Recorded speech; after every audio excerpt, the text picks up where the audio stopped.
Слава Ісусу Христу! Слава навіки! In the Gospel of Luke, we are seeing in a sense a classic model of Christ's ministry. First of all, what Christ is doing, the Gospel tells us that evening before he goes for prayer. Prayer becomes the foundation of his ministry. Prayer becomes foundation of his service.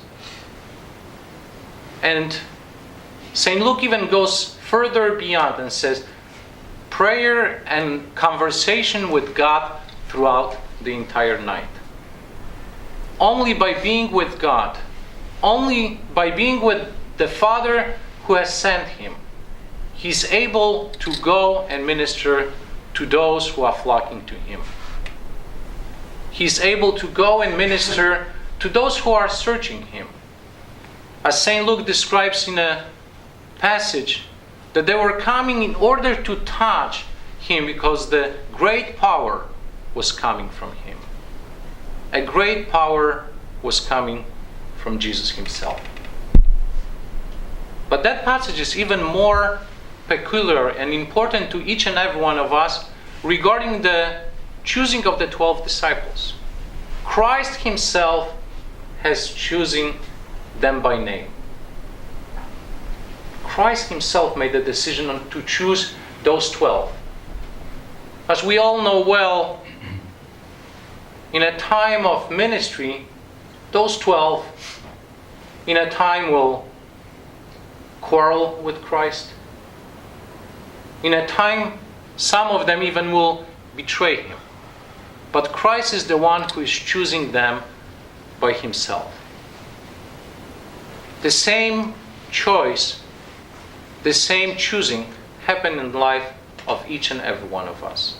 If we believe that Christ was the one, as the Gospel tells us, that chose those 12, so he also, before we knew, chose each and every one of us for our ministry.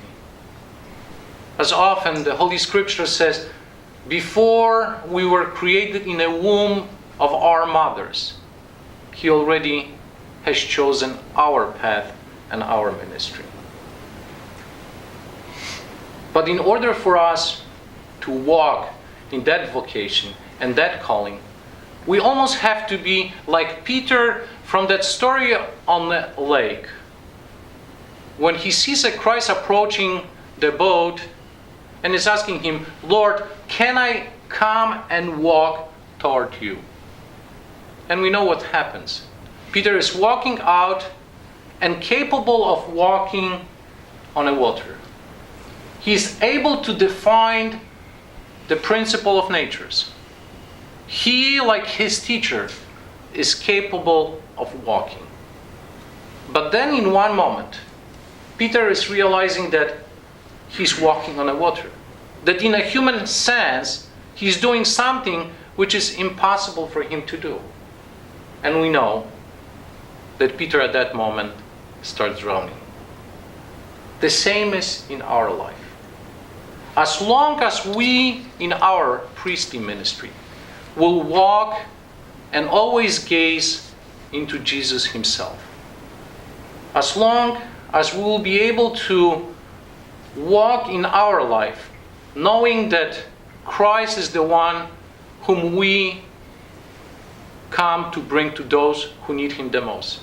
As long as we will believe that it's Jesus who is sending us, not our power, not our ability to preach or perhaps to celebrate beautifully, but it's the Christ whom we are sending to the people, will be able to walk.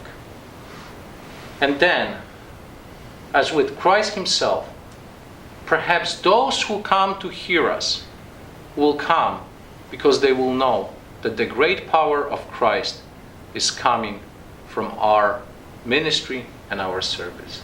Slava Isusu Christu.